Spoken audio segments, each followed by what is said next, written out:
Each of you has been blessed with one of God's many wonderful gifts to be used in the service of others. So use your gift well.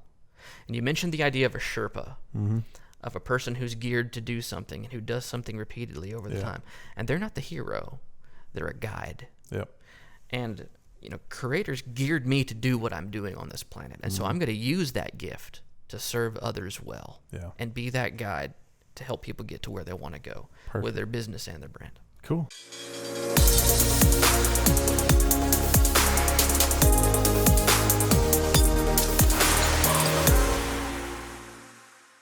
Hey everybody, thanks for checking in with us again on the second episode of Brewed with Hustle.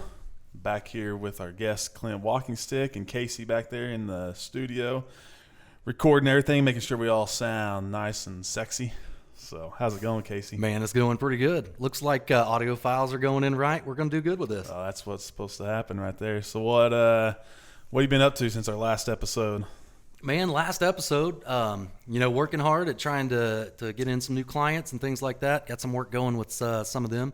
Yeah. Had a little bit of storm damage. Had to climb up on the roof and put some tarp down, waiting on the roofer to get there. Man, I'm kind of one of those guys that I will do anything to save a dime. So I'm doing my own work, So, So you've got a graduation to go to, or to watch, or to go to? Well, it's online. I don't know how that's going to be. They're supposed to send us a link, so it's a virtual graduation. Okay. That's your son, right? Yep. So what's your son's name again? Ethan Davis. There you go. So he's going to have hopefully a little career in some of this stuff, right? He's really wanting to. He's a sports kid, so he's really into sports. He really wants to do journalism and broadcasting, and starts college, as soon as they open it back up, and he's going to work towards that goal. I hear you. So had any good beer lately? Man, it's always Skydance. It's hard to it's hard to go. Every once in a while I'll go get a Modelo if I don't have time to run to the come see you. But mainly it's Skydance. Man, that fancy dance is the one that's got me going right now. I could drink that all day long. Yeah. So we actually brought a little fancy dance with us today. We've got it here on the table. Hopefully the camera can see that pretty good.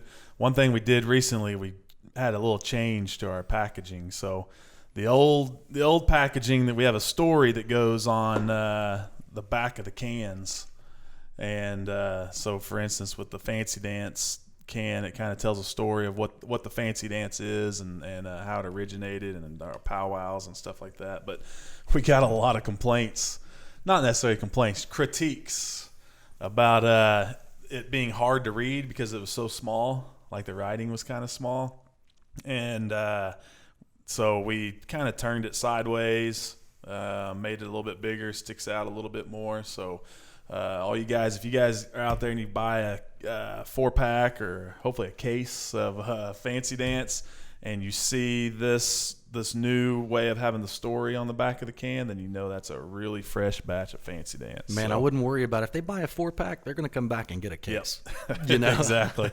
It only takes one. Yep. Exactly. So all right, so we got a pretty good guest today, Casey. Guy that's kind of into a lot of the same stuff you're into. Yeah, I've heard a lot about this guy. So I've known Clint for a little while now. We're both pretty active in the American Indian Chamber of Commerce. So we'll get into the interview here, and let me tell you a little bit about Clint Walkingstick. So native-owned businesses often struggle to get the attention they deserve. With all the branding gurus and marketing wizards out there online, it's hard to find someone who can actually help. Well, I found someone who not only understands, but has a plan that works. Clint Walkingstick is on a mission to help Indian country entrepreneurs fix their branding problems so they can grow their circle of customers. He's the principal at Walkingstick Design, where he uses Cherokee brand strategy. Clint guides you to take sure steps so you can craft the brand your business deserves. He works with native business owners in Oklahoma City who are sick and tired of their broken brand scaring off good customers. Clint has been working in the branding industry for going on 18 years and has amassed a wealth of insights he uses to help native businesses rise. So he's actually helped Skydance with some work here recently. We actually kicked off a project right at the beginning when the virus was kind of starting to take off, so we've had to do some conference calls and stuff. But welcome to the show, Clint. Thanks, man. That's quite an introduction. I hope I get to meet that guy at some point. Yeah, I hear good things about him. So, Man. So how are you getting through this little coronavirus crisis? Just like anything with being an entrepreneur, there's always going to be something Yeah, around I the hear you. corner. And this one has kind of thrown people for a loop. Mm-hmm. But what I've found is that the clients I'm helping, it's just talking in a slightly different way to Yeah. help the people that they're already helping in a way that really gets them back on their feet. Yeah. So have you continued to do gain new customers, or are you just kind of helping the ones that you already have? And Well, pardon me while I clear my throat Yeah. into the microphone. So, new customers, yeah, a lot of. I don't really call them customers. I like to turn kind of my clients to my friends. If I wouldn't have meat dinner if I wouldn't have meat dinner at my table in my home, then I probably don't want to help them get rich. So, so my clients, I've noticed that they're some of them are kind of a little bit worried, freaking out.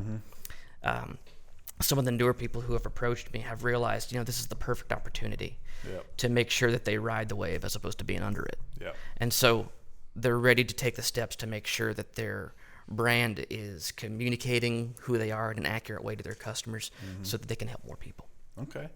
Well, I'll tell you what, let's kind of take everybody back to back in time a little Way bit back. towards the beginning. Sure. So really what led you to start your business, and really what led you to want to be an entrepreneur?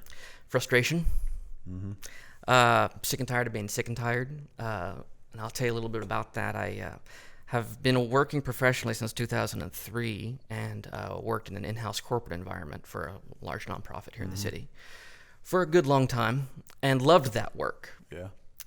But every time a project came through, I was like, if I was calling the shots, I would do it this way. Yep. And so I started I'm a list maker, so I started compiling a bunch of ideas, a bunch of lists. What I came to discover is that, hey, this is a business plan. So, just working through that and figuring out that that's kind of where I wanted to go. By the time I told my boss that I needed to leave, he was kind of not relieved, but he was excited for me. Yeah. He was like, man, I felt this coming for years now, and I'm excited that you're finally taking the steps to do it, which is the best boss that you could ever have, by the way. And he still is. I'd walk into fire for that guy. Excuse me while I clear my throat again. The next part of it was timing, which was huge. Believe it or not, it was a year after my first son was born, or a year or two after my first son was born, that I decided to step out on my own. My wife and I had worked for both of our careers to get completely out of debt, minus the mortgage, and create a nice big emergency fund, a big cushion of cash, just to prevent the unthinkable.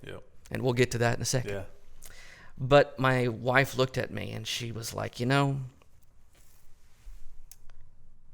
when you come home from work every day, you're frustrated. You're not enjoying your life. You're not enjoying your career.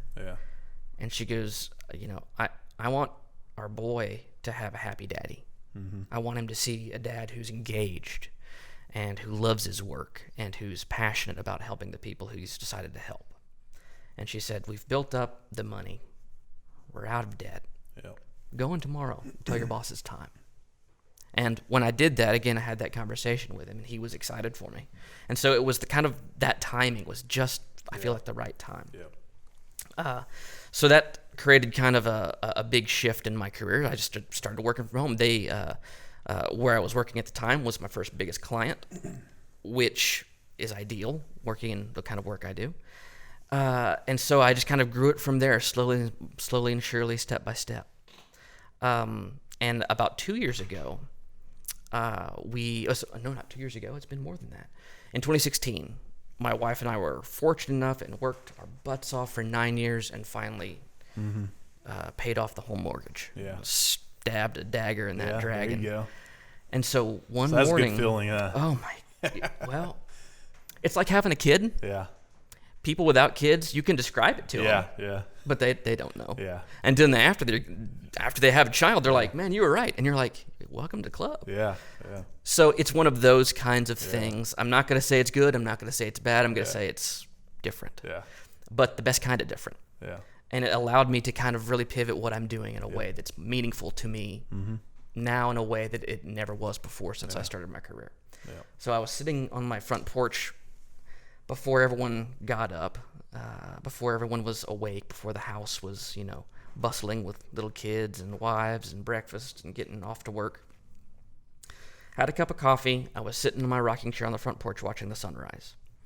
And this is after we had paid off the mortgage, and I was thinking, what do I do now with what I know how to do and who I do it for? What is this something that I really want to continue doing for a career path, for a way to provide an income for my family?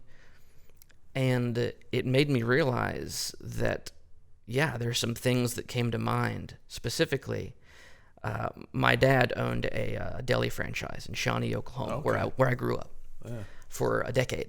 And so I worked there for a decade. Family business, you're working. And so I remember I was in college at the time. He called me and he said, I shut it down. I closed it. Today was the last day. I locked the door. Oh, wow.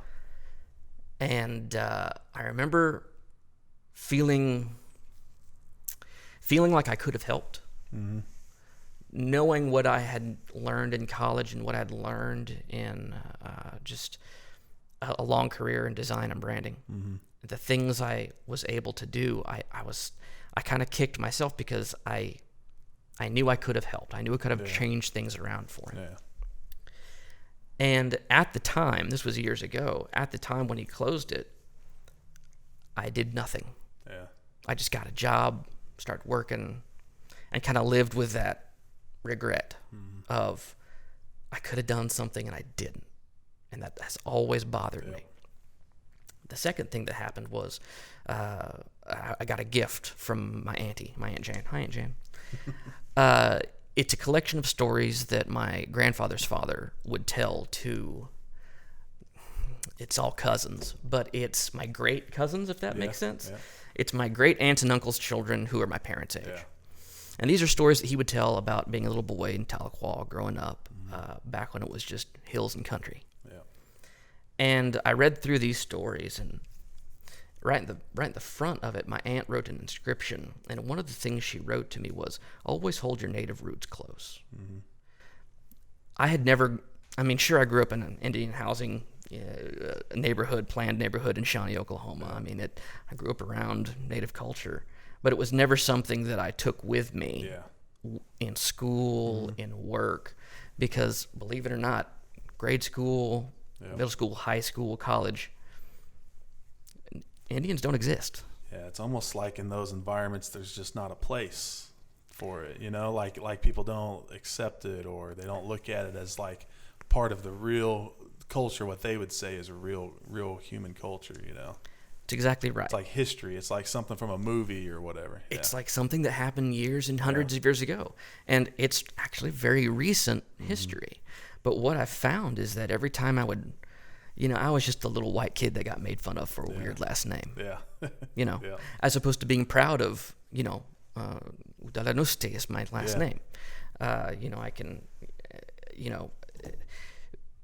it's weird to be not made fun of, but be set apart because you're different, even though you look like everyone else. It's very weird. So when she wrote that to me, always hold your native roots close, I was like, that's when it clicked. I was like, my dad was a business owner, entrepreneur. He decided to take a chance. He decided to go all in and work his butt off. And I was like, that's who I need to help.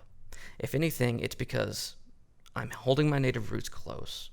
And now I've decided and I'm determined to use everything I know and pour big brand power into Native-owned businesses so that they can grow and thrive and grow their circle of customers, so that they can pour into their community. Because, a strong community, a strong economy creates good jobs. Those jobs create good family units. Those good family units are the structure and the vessel of Native culture moving forward. And that's why I'm here. Seems like a lot of people, when they talk about the beginning of their entrepreneurial journey or whatever, there always seems to be, it's tied to some sort of timing, like an event or whatever. It's kind of like with me, it was, with my dad dying, even long before that, I dreamed about and talked about opening Skydance Brewing or a brewery, but there was just something about that life-changing event or an awakening or whatever. There's always that timing. Something happens at that time that says, get your butt in gear and go do it. And it seems like a pretty common thing. Do you hear that a lot from like some of your clients? I hear that a lot, and 9 times out of 10, it's really one of those pivotal keys to unlocking who they are and why they're special. Yep. Like when I was working with you, I tell my clients all the time, your story is your strength. Yeah. Keying in on that hinge pin moment in your life. Yeah. And figuring out what led you there and the decisions you made after. That is the buried treasure that we dig to discover in my process. The Indian in the cupboard, it's right? Exactly what. There you go. That's right. We got to mention Gary, right? Oh man, I love that guy. It's like you opened up a cupboard or a drawer, and like there's everything there, and it was so much easier, not easier, but so much clearer than you thought it was going to be. Everything before feels like facade. Yep. Everything before feels like you were faking it. Yep. And when you stand on who you are and what you believe and how you're geared and what Creator put you here to do, it gives you a fire that makes you stand out in the marketplace. Yeah. And if more native business entrepreneurs understood that and worked to discover what that was, we'd be unstoppable. Yeah. And that's what I try to draw out, and that's when we worked together how I drew that out of you, and it shifted the way you position yourself, the way you talk about what you do and how you do it. And again, it's the thing that's going to set your business apart in the marketplace and help it to win. So let me ask you, so like, with me, there was a lot before I really became clear-minded or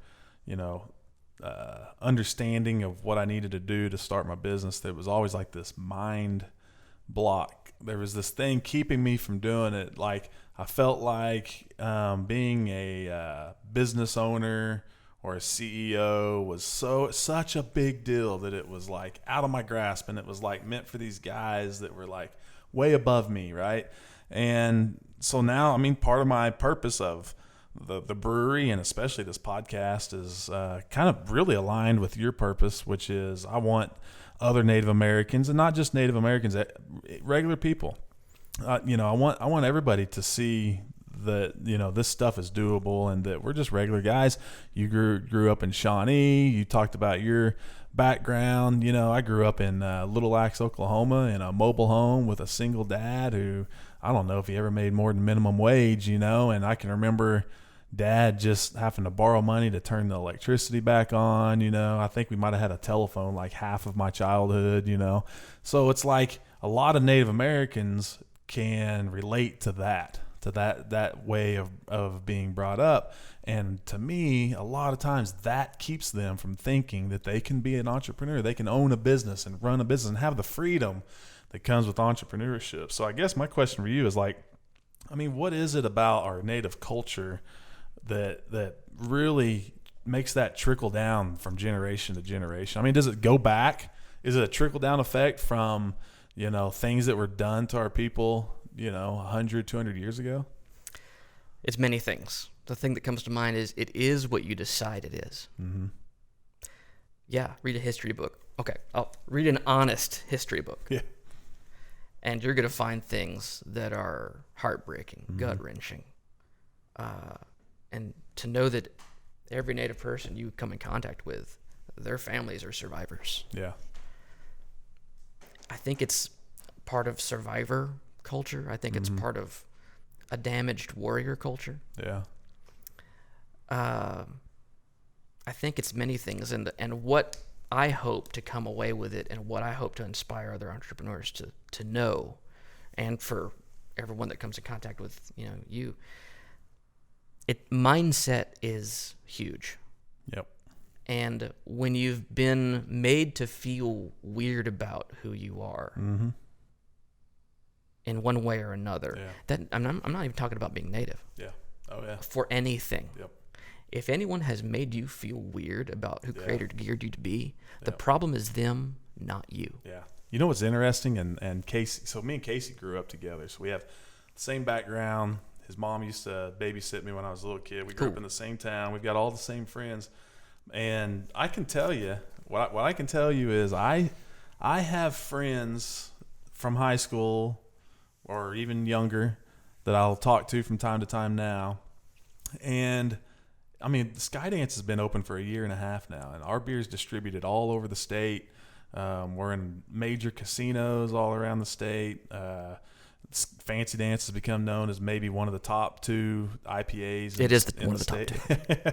But what's weird is that my own friends that I grew up with, sometimes when I talk to them, they'll say things like, and you know, they follow me on Facebook, they follow me on Instagram, they know me, but they'll still ask, okay, so like, is Skydance, are you like part owner of that, or are you just running it? Do you work for some weird rich guy who's hiding behind a curtain somewhere? Yeah. Or somebody I haven't seen in a while. They'll see me and they'll see what's going on with Skydance, and they'll be like, "Oh, really?" Like they're shocked, right? It's like the first time when I was a home brewer and I would take beer to somebody and they'd try it, and they'd go, "Well, that's actually really good." And I was like, "Man, I don't know if that's like, is that an insult? Should I be mad at you for thinking I'm a dope did or you think what? It was gonna be horrible, you know? So it's weird how based on how you were raised and where you come from, there's certain expectations that are either really low or really high depending on where you come from in your background. And I just really believe that right there is really hard for some people to overcome. And it was for me. Look, I'm I don't want to give away my age. I'm in my 40s, and barely. And Skydance is only a year and a half old. You know, realistically, now everything happens for a reason, but Skydance should have happened a long time ago. You know, it should have happened. Now it's happened when it did, and maybe everything that works out perfect because of that. But what I'm getting at is, I would have done something like this a long time ago if the mindset was different. If I hadn't allowed what was supposed to be my script for so long. I was always trying to live that American life, right? Like you go to school, get a job, find somewhere, you stick it out there for a long time, and then you retire, right? It's tough to fit in. Yeah. Go get a job at Tinker. Yeah, right. Go get a job at GM and hang out there until heard that you so many retire. times. Yeah, that's what you're supposed to go do, right? Supposed to do. Here's the thing about shouldas, shoulda done, shoulda did. Wow, I just really showed you where I'm from, didn't I? So the things that happened, are you able to change those things? Well, obviously not. The things that are going to happen, that's not in your hands. Yeah. Creator's got that lined out. Today is something you can control. Yep. You can't control anyone outside of yourself. Yep. You can't control events that are outside of yourself. And so this harkens back to just the inner struggle of negativity. Now, I've battled with, I don't know if it's not depression. It's not anything like that. It's just inner negativity. Just the guy in my head who talks at me. Yep. God, if anyone else outside of myself said the things to me that I say to myself, I'd make them swallow their teeth. Yep. You know, I'd be in jail right now. But it's so weird how we allow an internal negative voice to completely dictate the way we treat others, the way we work, the things we do, the things we think. Yep. And it's toxic. And so part of me doing what I do and what you're trying to do is to purge that toxicity out of your mind by making a new script. You mentioned the scripts, the family scripts, the things you grew up knowing and seeing, good or bad, the things that you're comfortable with. And when you grow up and become an adult and you realize those things are either helpful or not, but it's on you to decide what you do next. Because while some of those things are great and some of those things are inspiring, and while some of those things are heartbreaking and awful and should not have happened or happen again, it really is on the person in the mirror to decide what they're going to do with it and how they're going to it's either going to win that's going to blow you over, or it's going to be on your wings and help you rise. Yeah, I definitely think that's your choice. I definitely think that the idea of, you know, that you can't control what happens to you, but you can control how you respond to it is a key thing for people to understand, especially, if you're unhappy in life, like a lot of times the reason people are unhappy in life is because of the way they look at what's happened to them, But man, I look at even just rather on the macro scale of like my life or micro scale of like just what's happened with my business. I've become almost addicted to something bad happening. Like I almost want it to happen because for one, every time we're going through a rough patch, I look at my team and I say, building our story. We're building our story, because having those things that you overcome is part of what builds a great story, right? That one day when you've reached the pinnacle of whatever it is, the industry you're in or whatever, that somebody's gonna have you on a podcast and they're gonna be asking you about your story, and to be able to talk about all the things that you overcome, the challenges you overcome, that motivates people. That's intriguing to people, and nobody wants to hear the story about the rich kid that grew up with the silver spoon and had everything handed to him and created some big company. Like, okay, yeah, that's just par for the course, I turned $10 million into $14 million, and I'm a success. So it's like, I think if people took that other mentality of welcoming those things and accepting, some of those things are, like you said, are horrible things that have happened to people in their life, right? But I'm not happy my dad died. I'm not happy that he's not here to see what's happening with Skydance. But I'll tell you, like, the fact that all that stuff did happen motivates me so much that I do believe that Skydance is on the path that it's on because of that stuff. It is. It's unquestionably on that path. Something about Native entrepreneurs in particular. It's just, you mentioned the word overcome. Mm-hmm. And there's so much that our families have overcome. Yeah. And the ability to do that, the ability to keep stepping forward, is something that is missing in a lot of the entrepreneurial culture out there, because everyone expects a microwave result. Yep. They expect you put it in here, press a couple buttons, and it comes out and you're successful. Yep. It is I don't want to spoil the story for you. It is a trudge. Yeah. It's a trudge waist deep in mud every day. But the heart of the person who knows it's worth it is going to be motivated to continue walking. Mm-hmm. The heart of the person that wants to quit payoff is going to quit. Yep. Good. Yeah. Because, like you said, whenever something negative happens, you can either react, which is what most people do, mm-hmm. or you can detach, assess, and respond. That's it. Yep. Zig Ziglar had a react versus respond. That's what I wrote down, right? Okay, yeah. So he talked about like medication. If you're sick and you go to the doctor and they're going to treat you with some sort of medication, and then they call you back in a week or two and they check you out again, and then if the doctor says, well, your body's reacting to the medication, that's not real good, right? But if he says, hey, yeah, you're responding to the medication, that's good. Understanding the difference between react and respond. And that takes some hard knocks. Takes some maturity. Mm-hmm. Perspective. It takes some perspective. It takes failing. Yeah. Every success you look at, it's never been a guy who just did a thing and now he's successful. Yeah. Overnight success stories, if you look into their story, they've been working for a clean decade to get where they're at. Yeah. And the imagery that I have behind that is, it's usually the guy that's successful is the guy who's standing on top of a pile of failures, mm-hmm. as opposed to being buried under it. And I stole that from, I think, Dave Ramsey or someone like that. But it's so true. Yeah. You've got to make little bumps and mm-hmm. course corrections and little failures all along the right way. And like you said, it makes where you're getting worth the struggle. Yep. If you can, as a leader, as an entrepreneur, if you can clearly paint the vision of where you're leading your team, yep.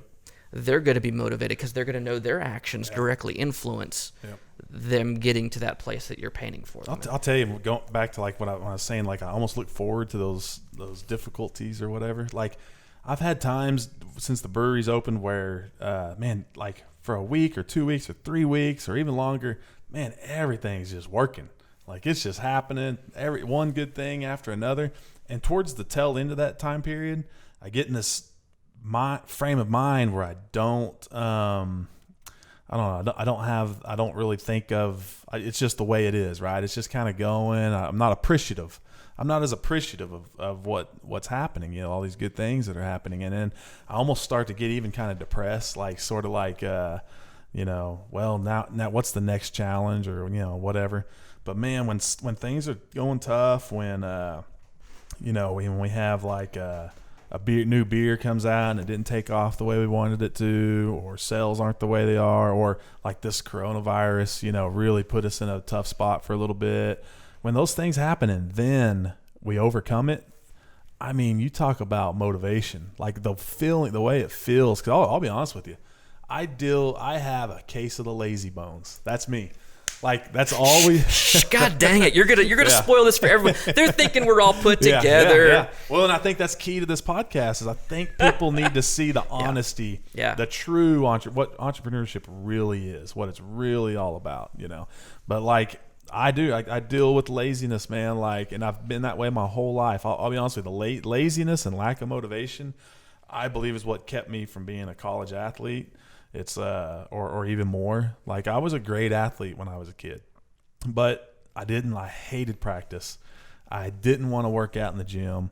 That I just wanted to play in the games. That was it, you know. And so once I got past the age where I was just naturally a better athlete than everybody, and everybody had caught up to me, then it wasn't working out as well. But I definitely feel like having those little things that happen and I overcome them and I get that little extra juice, that little extra motivation, man, that really helps me overcome that stuff. And owning my own business, man, the lazy bone has almost gone away. Almost. Because it's so empowering. It's like, it's the freedom. Like, technically I can work as many or as few hours as I want, but I'm working 10 times harder than I did when I had a job. Because just the mindset of having your own company, the motivation behind it. I don't know. Do you deal with that? Is it different for you now that you have your business versus your work ethic? Maybe when you worked for the man. I have no idea what you're talking about. That makes no sense whatsoever. Yeah. No, you're exactly right. You hit the nail on the head. I fight with the procrastination sickness. Yeah. And I attribute that to that negative internal voice of, man, you better just wait to do it because something could go wrong. Yeah. Or man, you didn't spell check that thing. There's going to be 9 mistakes in there. It's going to make you look foolish. Yeah. Well, if I was afraid of looking foolish, I should have stopped a long time ago because I'm kind of owning my position of looking like an idiot. Yeah. Because the more you embrace the fact that you're going to screw things up, the more you embrace the idea that failure is part of the process, the better you're going to be prepared and equipped mentally, spiritually, and otherwise to be able to deal with the natural screw-ups and hiccups that occur with owning a business, operating a business, working with people, getting stuff done. It all involves some level of failure. Yeah. And it's on you to decide whether that is going to kill you or become fuel that propels you forward. Yeah. So kind of on that same note, I mean, what are some things that you lean into or that you look for or that you do on a daily basis to stay motivated as an entrepreneur? What really drives you to keep going? Motivation. Well, you have to pull out the Ziegler quote. Yeah. If you talk about motivation. And I guess, do you want to rattle that one off, or should I? About about basically bathing or taking a shower. So I think, was he talking about motivation in that or positivity? But either way, it's the same thing, right? It's because it does wear off. Encouragement. It was encouragement. Yeah, because if you don't read things or study things or consume things that keep you positive on a regular basis, it goes away. It's just like you can't take a shower and be clean forever after one shower. You have to keep showering. Have you ever read, or not read, I guess it's written down somewhere, but The Strangest Secret, Earl Nightingale? No. Man, so he started, Earl Nightingale Conant, started the kind of nonfiction, I don't want to say self-help, but the positivity mindset movement. Gosh, I don't remember when it was. It had to have been back in the 50s. They sold records of this thing. It's just a vinyl record, and salespeople would play it. Now, I say salespeople because those are the first people that were into this kind of thing. But, man, if you're trying to do anything, everything almost in life involves some level of sales. Yeah. It's just, if you take that perspective from it, it makes a lot of sense. So I encourage you. We can put it in the notes, or put a link to it. Yeah. I think there's a YouTube video, The Strangest Secret, Earl Nightingale. He talks about the mind being like a field. Fertile field, ready to grow anything. And he said if you're taking in negativity, and I'm going to say the news, if you're taking in negativity, whether that's people, whether that's just looking around day to day, negativity is easy to find. We're geared for it. I'll get to that in a second. But if that's the thing you're filling your brain with, and your brain is like that fertile field, he says it's like planting nightshade, which is a deadly poison. Well, if you plant those seeds in that fertile soil, what's going to grow? You're going to grow more poison. The exact opposite is also true, and that's the good news, is if you intentionally, and that's a key word, being intentional is a huge thing. We'll get to that too. If you intentionally seek out sources of positivity, I'm not talking about Pollyanna, rose-colored glasses, people that don't know that bad things are going to happen. But if you intentionally gear yourself to, and it takes work, to focus on positive things, it's like planting good seeds, like corn, in that field. And you're going to get more of that the more intentional you are about doing that. So for me personally, this is kind of answers the motivation question and kind of answers the routine question that we're probably going to get to later on.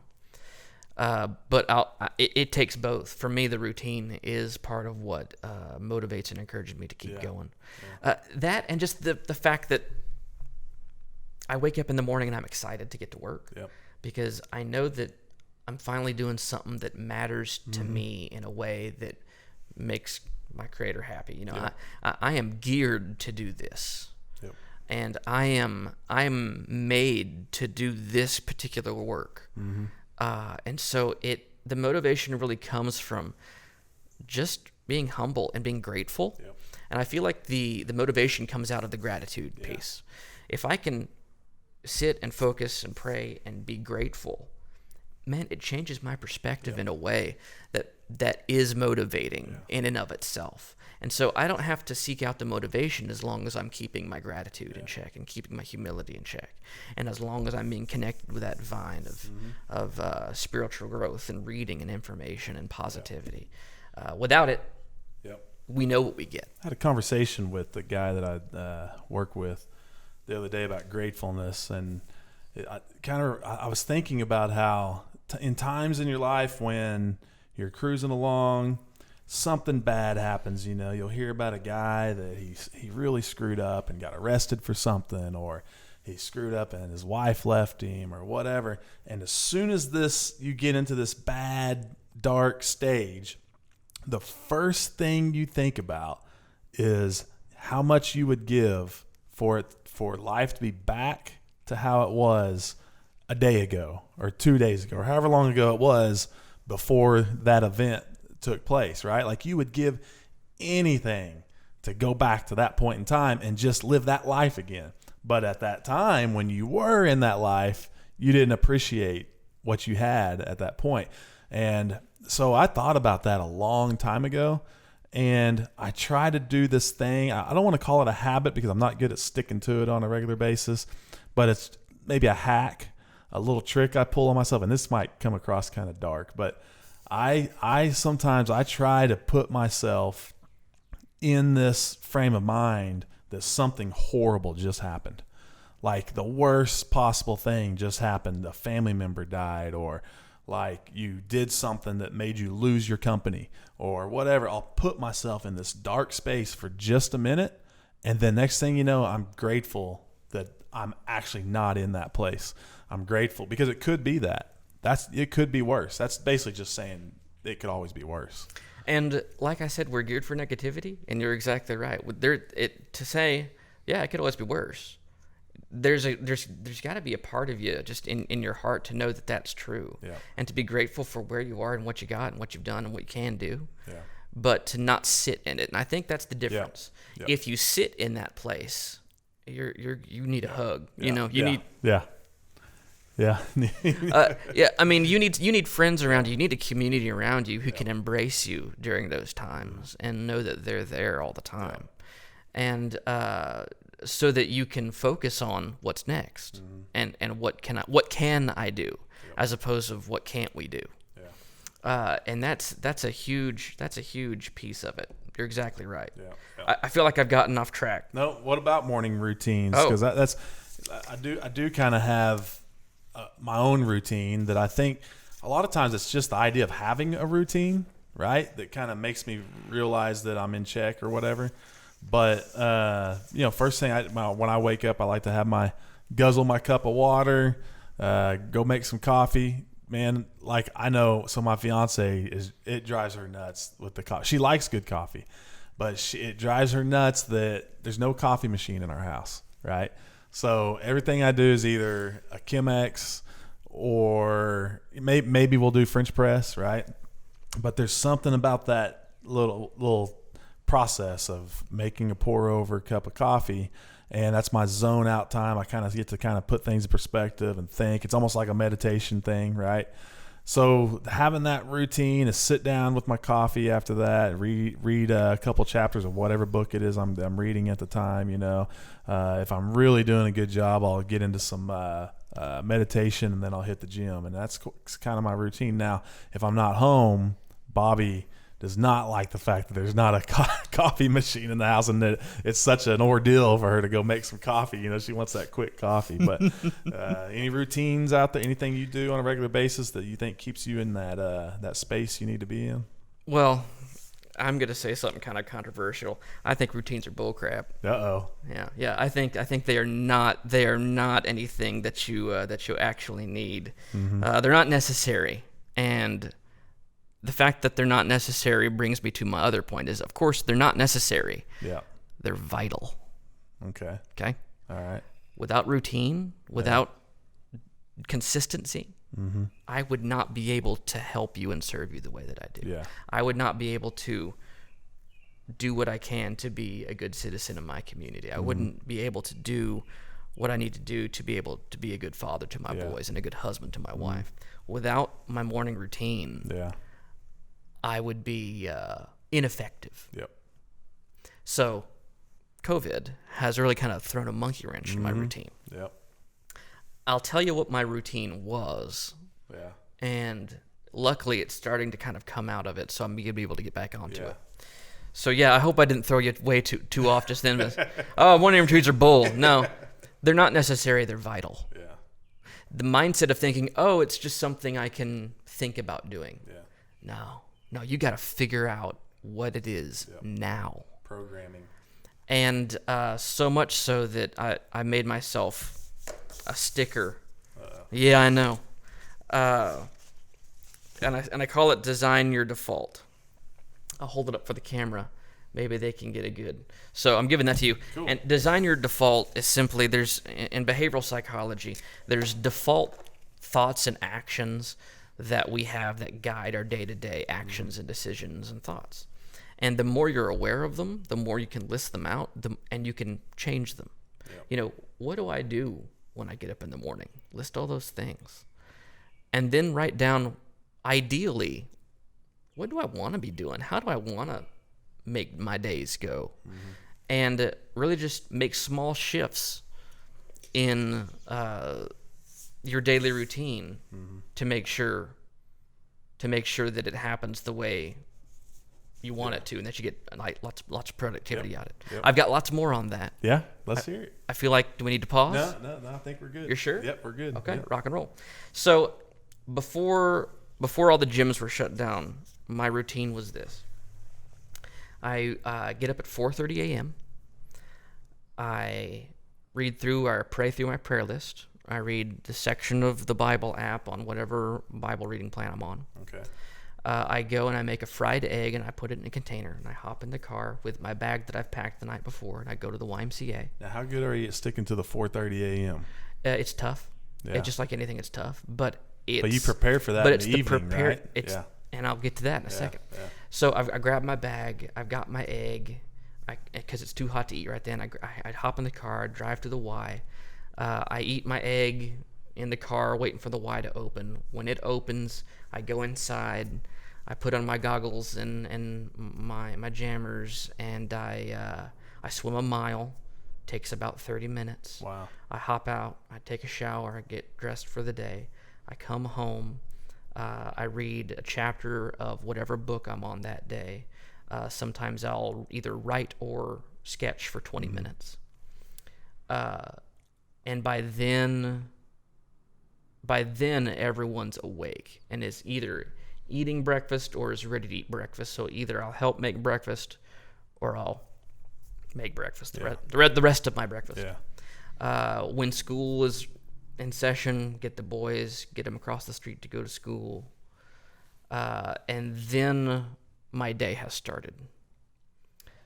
So there's a lot. And and I'm going to tell you, it's taken me a lot of hard work to get there. But I got there by looking at what I was doing, looking at what I wanted to do, and making small incremental steps to get to where I want to be. And that's huge. That's key. Without doing that, my entire day is thrown off. And I'm not able to focus later in the day. I don't have the energy later in the day to focus on serving my clients well. And there's a sense of accomplishment, too. There's a sense of accomplishment. Like in the military when they teach you to make your bed the way they do. I've never served. Both my dad, my grandfather, and his father were in the military. I got to go to college. And that's a blessing. That's another gratitude thing. And so I've had to regiment myself, which is a lot of the time harder. It's almost easier to have someone screaming at you because you just obey at that point. Okay. It's just a weird, horrible game of Simon Says. And but to have that discipline for yourself is difficult, but it takes work, it takes effort. What I'm saying though is it can happen and you can do it. So back when my son was born, the year after he was born, I was thinking about, I want to set a good example for him. I want him to catch me reading the Bible and praying. I want him to catch me reading a book. I want him to see me leaving to go work out and come back. Because what they see is more important than anything that comes out of your mouth. Because they ignore everything that comes out of your mouth. It's all bull crap. And look around. That's exactly how we build relationships today. Is you don't have to listen to a thing someone says. Just watch what they do. Because their actions, their behaviors will tell you everything you need to know. And so that's been my routine since. He's going to turn 10 this summer, and so I've been doing that for 9 years. And so it takes work. It takes intention. There we are again. And because you mentioned it about the night before, so I've got another sticker. Okay. And I made this, and I call it Slay Your Day. See? Oh, cool. Yeah. And so what that means is, if you want a successful day begins the night before. Today's success hinges on the preparedness you take the day before. So today, I'm doing catch up, doing today's work, but before I leave my office, I make for darn sure that the 1 to 3 things that I have to get done the next day are written down so that I don't have to think tomorrow. I'm prepared. I put my clothes in my gym bag. I hang my gym bag where it is. I put my shoes where they need to be. I make sure there's an egg in the fridge ready to go. Today's success is based off of yesterday's preparedness. And man, I wish I had learned that lesson years ago because that is pivotal to being able to be where you want to go eventually. And so that's another part of the philosophy. But the third part that I mentioned about having my son catch me reading a book, praying, working out, working, doing a good job. Catch me treating others with respect. Catch me treating my wife the way I want him to treat women. You got to get caught. And so that brings up the third thing, is if you're not going to get anywhere, here it is, get caught. So I've designed these little stickers because they embody my little philosophy of you've got to design your default thoughts and actions. You've got to design what your life is going to look like and be working toward it intentionally. You've got to, again, use that intention to make sure you're preparing for success for tomorrow by doing what you can today to make it happen. And the goal of both of those things is if you do those things enough, you're going to get caught by the right people doing the thing they need you to do at the right time, and they're going to approach you and say, man, whatever you're doing is working. Yeah. Here's a big sack of cash. Help me do it. So are you a book reader? You big in books? No, book reading is awful. I think we read a lot of the same books. We read a lot of the same books. I was admiring your stack of books here. So you mentioned books. Do we have enough time for me to delve into that paragraph? Let's do it. Yeah. Well, you said, do I have any favorite books? And I have too many favorite books. So I'll rattle off some authors. Okay, cool. So Stephen Pressfield wrote The War of Art. Yep. Read it. It's very me in that I've been accused of being blunt. Yeah. But I prefer the word direct simply because I respect people way too much to waste their time. I respect people way too much to play into their delusions of what they think should happen. And I want to give them a valuable assessment of what I see as opposed to what I think they want to hear. Yeah. And I intentionally try to seek that out from everyone else I work with or have around in my circle. Yeah. Are you checking? Okay. I got real scared. I thought he was going to be like, you're rambling, man. Because I do that too. So Stephen Pressfield, The War of Art, and he's got a bunch of other books that I've also read that I also highly recommend. His nonfiction. Yeah. He's a screenwriter, or he made a bunch of his money in screenwriting. He wrote The Legend of Bagger Vance. Yep. But he's also written a bunch of other fiction. But his nonfiction is what I like a lot. Yeah. Rattle off some more. Robert Cialdini. Oh my gosh. Influence is the book that he wrote. He's a behavioral psychologist and marketing professor at one of the big Ivy League schools. But he's just a dopey knockaround guy like me who got tired of getting. He wrote a book because he got tired of being had. Yeah. By slick salespeople and presentation stuff. And he's like, why is this stuff working? So he drilled down on the principles of why things work the bad way, and then how to use those same things to do good things in people's lives. Yeah. So I recommend everything he writes. Of course, Seth Godin, marketing genius. Jocko Willink, I'm reading one of his books right now. Simon Sinek, everything he writes, even his kids' book is amazing. Go get it. The one title, The Magic of Thinking Big. I cannot remember the author, Robert something. I probably got that wrong. But The Magic of Thinking Big is a big book on perspective. Mm-hmm. If there's one lesson that can be pulled from it, is your perspective matters. Yeah. And to use intention and focus on it, and have gratitude and do things. So I can keep talking about that. Another good book, especially for Native folks like me, Mindset by Carol Dweck. Yeah. She's a psychologist who wrote a book about she breaks it down to simply two different kinds of mindsets, a fixed mindset or a growth mindset, and outlines how both work and which one is probably more effective depending on what your goals are. Highly recommend all of these. But a big one that I really love is Learned Positivity by Martin Seligman.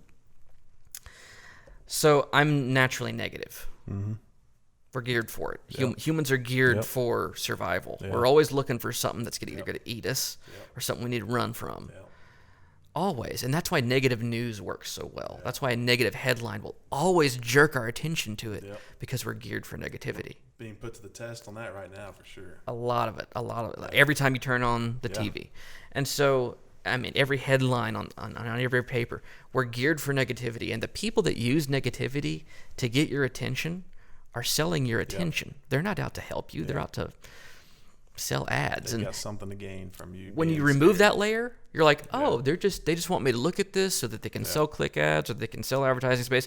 That's all good and fine. I'm not knocking the ad industry. What I'm saying is just be aware of how people are trying to manipulate your attention. Yeah. Because once you are, it reveals how you can use intention to focus your attention on the right things, on positive things. And so Martin has a process, and it's a brilliant process. I'm going to screw it up by trying to tell you about it, but he calls it the ABCDE method or something like that.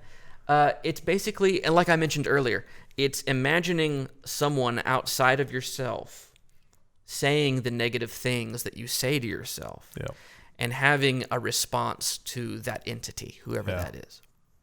And looking at the negative things in your head from an objective perspective. I did not mean for that to rhyme, but I'm going to go with it. Looking at the negativity from a viewpoint that is less...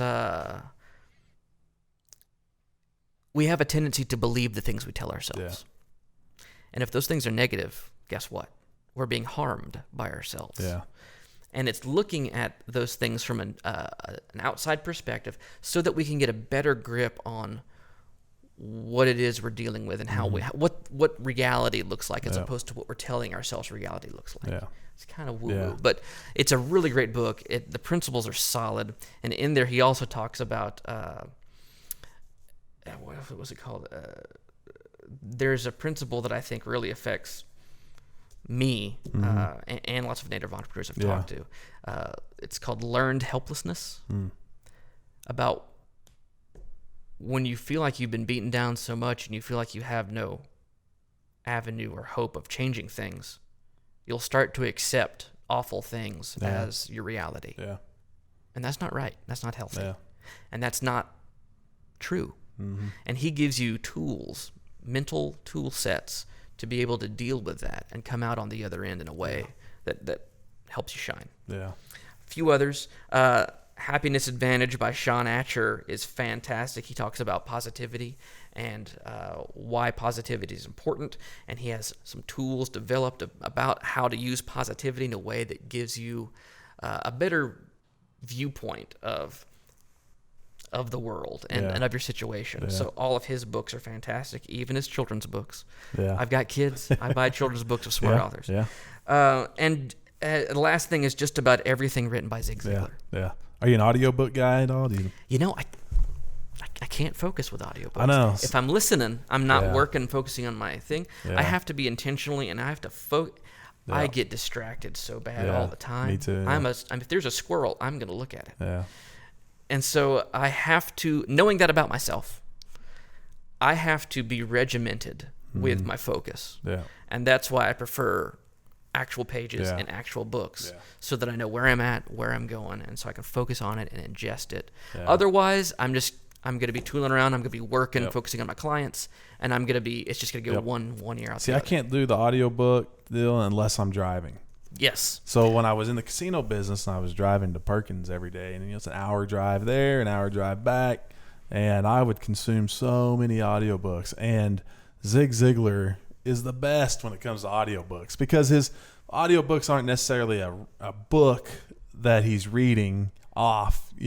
It's a lot of it's like his live talks that he gave, when he was still alive. And man, I could listen to those just for the whole trip there, the whole trip back, but now that I don't have that long drive, I've learned it's hard for me to do the audiobook thing just because I can't sit at the house and listen to them. I can't do it while I'm working, so I have to physically read a book, so I try to bring on these episodes what I'm currently reading. So I have a weird kind of routine the way I go about it. So I'll have a book that I'm trying to get through that's like my current book that I'm reading.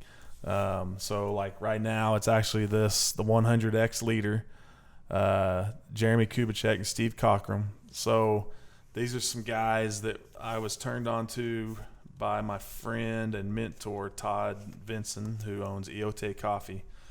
And it's just a really cool, it's a leadership book that pretty much everybody should read, especially if you are in leadership. But they just really go into something they call the making of a Sherpa.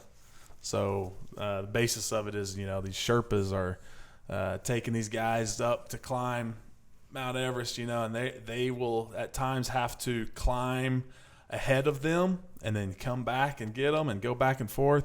And for one person to even ever climb up there without dying is amazing, right? And so for them to do it multiple times, but it's always in service of somebody else. They're always doing this in service to help these people become to reach their goals, right? And so that's kind of the theory behind their way of looking at leadership. And then, so I'll read like a couple chapters of whatever book I'm on at that time. And then I'm a huge Tim Ferriss guy. So he has a couple books that are similar to this, and this is Tools of Titans. And what he did with this book is really what I'm trying to do with this podcast, which is reaching out to all these people that that are doing the things that you like to do, that you want to do with your personal life or your business, and then taking tips from those people. And he just put them all into a book. And so each chapter is his the questions that he sent them, and it's with their replies. So it's that's a fantastic resource, and if you're an entrepreneur, grab this book. Yeah. It is a fantastic resource. Just it's inspiring. Yeah. And it'll give you a way to break through whatever's keeping you stuck. So I'll read through that, whatever the next chapter is on that.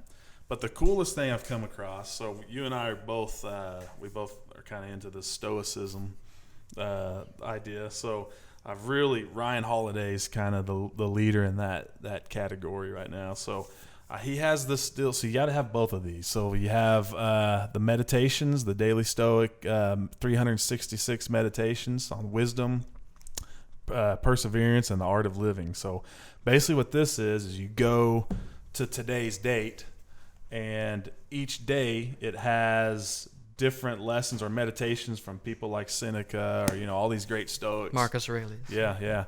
And so you'll read that day's passage, and then you go into your journal. Are you a journaler? Do you like to journal? I guess it's digitally when I write. Yeah. I usually use a pencil when I'm sketching. Yeah.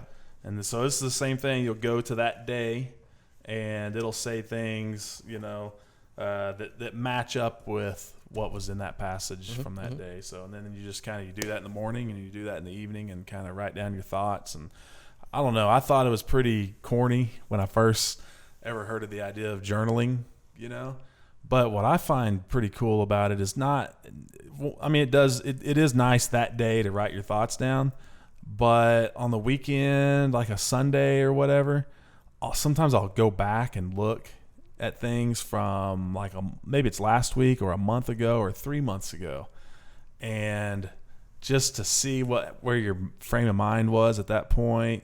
And then also, if you need motivation, sometimes you can go back and you can see how much you've evolved over time, and it really makes you feel a lot better about yourself. Your own words in your own handwriting is powerful. Yeah. I say all the time that writing clarifies your thinking. Yep. And the more comfortable you get with it, the more it opens up to you. It's funny you mentioned Stoicism. I was first introduced to Stoicism back in grade school by my mom. Okay. I was always a little worried kid, a little worried, about what people did and said and where things are outside of me. Yeah.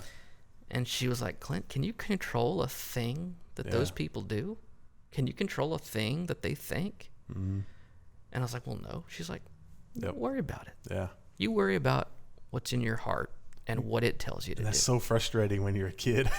When you're a little kid. You're looking for them to just give you some magical answer. It's frustrating as a 40-year-old goofball. Yeah. I mean, it's frustrating. Yeah. But again, I don't know. I mean, most of the business lessons and one day I'll put it in a book.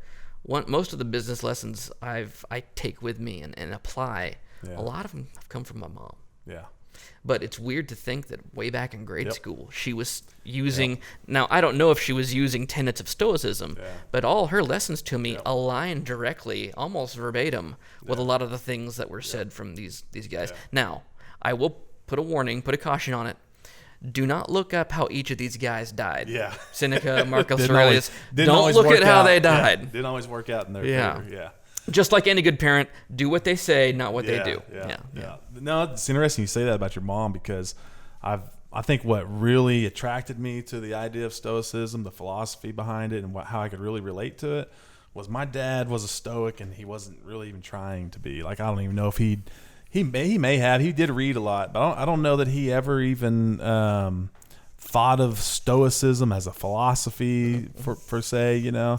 But I mean, he was the ultimate Stoic, you know. And I can remember so many times coming to him and saying, "Man, Dad, this, and this happened. It's just like this horrible thing happened." And he go, "Yeah, so, you know, move on, whatever, you know, on to the next, learn from it." You know, he just had this way about him. Real even killed. If you think about a lot of the really great leaders, coaches, successful people, and you know, I'm a huge sports guy, so I look at a lot of coaches and like one thing I really, really liked about Bob Stoops when he was at Oklahoma was he never got too high or too low. You know, he was always really calm. They could be, you know, 12-0 and heading into the Big 12 championship, and he wasn't celebrating, or he could have lost 2 games in a row, or I don't think he ever lost 3 in a row, but he might lose a couple games, lose to Texas or whatever, and he's just kind of like on to the next. You know, we got improvements to make. You know, Are you one of those nasty, dirty OU fans? Oh man. It gets pretty ugly. That's all of these things I'm preaching today go out the window during an OU game. So know yourself, right? Yeah, That's yeah, know yourself. yeah. So one of the things that it's funny you mentioned that is it's you know, you can't control, and that's hard. You can't control people outside of yourself. And every angry person on Facebook and Twitter, yeah, if they just learned that, yeah, you can't control anybody. yeah, The only person you have a hope of affecting or controlling is yourself. That's it. Now, you can grow your influence with someone. And how do you grow influence with someone? You listen to them. yeah, There's a glut in the marketplace when it comes to listening. yeah, And I feel like that's what I like to bring to the table Yeah. when I serve my clients Yeah. is I shut up. yep, And for a lot of you, that's great. For my wife, she shut up, get off your soapbox. yeah, And I'm with her. Yeah. I'm with her. But one of the things we do for our boys is when they do something, hurt themselves, bang something up, mess something up, get angry, the question is always, well, what'd you learn? yep, Oh, you fell, you did something dumb, you Yeah. knocked something over, you got in trouble. yep, What'd you learn? And I feel like the better I can get them to have the perspective of looking for lessons, Yep. as opposed to sitting in failures, yeah, the better they're gonna be served when Yep. they're men who move out of my Yeah. house. yeah, yeah. If you didn't learn something from it, then it was a disaster. There you go. But yeah, Tim Ferriss is also a practitioner of Stoicism. You know, he has this method that he uses because he deals a lot with anxiety and stuff. You know, he's documented pretty well about he's been in some pretty dark spaces in his head. You know, but he's learned to do this thing where when he worries about something that could happen, like he would stress about, oh man, I can't really do this because this could happen. You know, so he has this way of. He writes it down and he talks about, okay, what if that happened? And then he writes down all the things that could come out of that. And then when you do that, you start to realize, oh, man, it's not that. And so it's not that bad. But that really makes me think a lot about how a lot of entrepreneurs feel in the beginning or before they start their business. So many people are scared of, if I go all in on this deal and it doesn't work, then, oh my gosh, right? But what they don't realize is how many entrepreneurs had all those failures, have started, maybe they're on their third or fourth. You know how many times I've tried to start a company? It's you know, part of it. Skydance is not my first time to try to start a business, you know? Yeah. So it's, you're gonna, it's gonna fail. So what, I guess what I survived. We could do. I'm still here and now I'm a better businessman because of it. So let me ask you, are there any, business people or, influencers in your field of work or area that you kind of look up to or? I'm gonna go local. Okay. I'm gonna go local. That's good. Everything Bailey Walker is doing, Oh yeah. and Ayla Madrano is doing with the American Indian Chamber of Commerce Yep. is amazing, and they're growing that organization in a way that is meaningful to Yep. the people who are a part of it.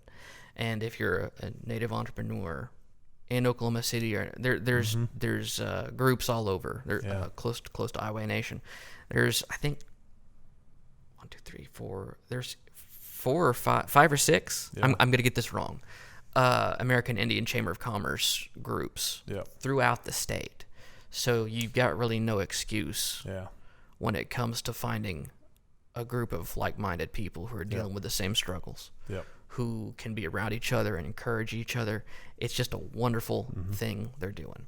Another guy in the branding industry here locally, Brian Winkler, who runs a shop in Oklahoma City, does fantastic work. He's kind of been a mentor to me on the branding side of things, on part of my career. And have you heard of this crazy guy named Jacob Keys? Yeah, I appreciate that. I appreciate it. Yeah, man, I think like that's the purpose of this podcast, though. So, you know, you're one of those people that I really look to. I think, you know, obviously for me, any Native Americans who have done a lot in business or leadership are people I really look up to, mainly because of the impact that they're having on other Native Americans. Gary, you know? his wife. Yeah, Gary Davis. I mean, a lot of these guys are really showing people that, you know, all the things we talked about before, that we're not just casino operaters. You know, we can do all kinds of Nothing things. wrong with that. Yeah, there's You nothing need- wrong. you I need did, a job, I did it there's for 10 work, years. there you go. I did it for 10 years. Yeah. Yeah. So definitely guys like you. I mentioned Todd from Eote a little while ago. He's been a huge mentor, man. I met Todd when I still worked with the Iowa Tribe, and we at the time I'd left the casino and I was working in just some economic development. We were trying to create new businesses for the tribe, and we talked about we built this distribution center, and we talked about having our own coffee line, you know. And I just happened to meet Todd and went down and talked to him about doing a private label coffee for the tribe, you know. And my boss at the time went with me. We actually got to sit there and roast some coffee beans that day, and I went home with about 5 pounds of coffee, you know. And you smell good when you come home. You smell like brisket. And you know, it never happened. The tribe, you know, decided not to go that route. But man, the relationship, just us talking. I told him my story behind the brewery that I wanted to do, and he told me his story. And Eote stands for Ends of the Earth. The guy really just aligns with a lot of the ways that I look at things, whether it's you know, spiritually. He's a great Christian man. He's done a lot in the community. He has a story, man. He's come from some difficulties in his life that he's had to overcome, and really starting his business and going all in on that saved his life. It really did, you know. So that's a guy. He's got his coffee, his roaster, and I mean, he just opened before all this happened. He had just opened. So back in the fall, I believe, they opened. I mean, it's the coolest coffee shop in town. All the beans are roasted right there. You can see it behind the counter. It's a great place to go have a quiet little meeting or just have a cup of coffee. But his coffee shop's right across the street from our building that we're brewing the new spot in. And then just the guys that we talked about earlier, man, Zig Ziglar. So long time ago, I was in the car business, and I don't know, I think my first month I sold 2 cars and thought I was in tears, thought I was gonna be homeless or have to move back in with Dad, you know. And then the second month I made $10,000 in a month, and you know, when you're in your early 20s, that's like, whoa, you're a what millionaire is at that that, you know? And so once I started making that kind of money, I got in that little state I talked about earlier, where it's kind of like you feel too comfortable, you know. And I slowly started dipping. My sales started dipping, and they had this sales training, and Zig Ziglar came to Oklahoma City. And I go to this sales training, and I was just 5 minutes into hearing him talk, I was like, whatever it takes, I'm meeting this guy. I'm gonna meet him. And I'm not a starstruck guy. You know, I don't meet people that are famous and get too starstruck. And this guy, a lot of people don't even know who Zig Ziglar is, you know. I mean, there's poor people. Yeah, He's poor people. So he's not like super, super famous, but I found a way to get back there kind of to the side of the stage. And after he got done talking, I introduced myself and shook his hand. And man, just the way he was like, he didn't blow me off. He was like, you know, asking, you know, real questions wanted to know stuff about me, you know. And it was just a quick little 3-minute conversation or whatever. But it changed my life, because just that interaction with him caused me to go look up all of his audiobooks and all of his everything I could find on YouTube, all this stuff, And I mean, that guy was just life changing for me. So that's something that you mentioned that it's just true, just rings true. People that are at the top of their game doing what they're doing, they are people. Yeah. They don't drink their own Kool-Aid. They don't think that they are owed anything. They Yep. don't think that they're entitled to much. They don't think that they're all that special. Yeah. They're just sold out on the idea that I'm going to be me no matter what, Yeah. and I'm going to do what I can to help. Yep. And if that ain't enough, okay. Yeah. But if it is enough, great. Let's Yeah. keep going. Yeah. And Zig Ziglar was an amazing thing. His vehicle university, he calls Yep, it, or yep. a car university, Yep. something like that. I've screwed Yeah. that up. But a big proponent of, he writes and speaks in a way where when Yeah. you're listening to it, Yep. you feel like he's talking to you. You feel like he's talking into your situation. Exactly. Yeah. And it's a personable Yeah. thing. Well, that lesson translates to all of your relationships, Yep. be they personal, professional, or otherwise. Just be a person, be a human Yeah. being. Yeah. Be humble enough to understand that your problems are probably someone else's problems. Yeah. And instead of immediately coming up with an answer, having an answer for something, just ask some questions Yeah. and say, you know what, I know how you're struggling. I know what you're Yeah. going through. And that's a powerful thing that he does, that I see, and that it's one of the reasons why I love everything he writes Yeah. and the way he writes. Yeah. I think I feel like sometimes people who are ultra successful in business or what can get a bad rap. Like, people automatically assume because they've made it big or they've done a lot that they're just greedy and they're jerks.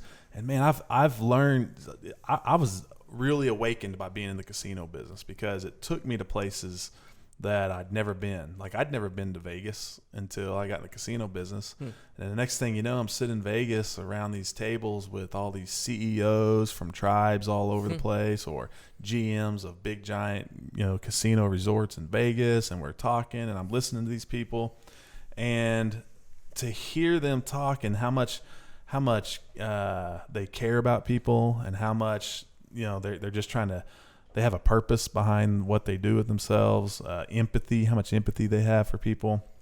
Like, without those things, they don't get to those places to be that successful. Sure, there's the people who fall into some success from time to time, or there's the people who get filthy rich and it changes them. But some of those traits that it takes to get there, people from the outside, they're looking at that from the outside, they don't realize that sometimes, And I think if you take the time to maybe read a book from one of these people, or to really hear the story behind Mark Cuban, or the guys that you see on TV that are super successful, and see the things that they do. Damon John's stories. Oh, Damon John's great. It's amazing. Yeah. Damon John's another one. That's a book. He's got several books that I've read that I've thrown into the rotation. So yeah, definitely. You're exactly right about the perspective of the people that are usually at the top. Mm-hmm.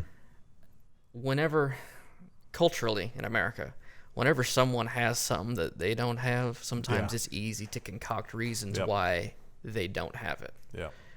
And it's easy to say, well, only those evil rich people Yep. are at the top running Yep. these ultra mega corporations.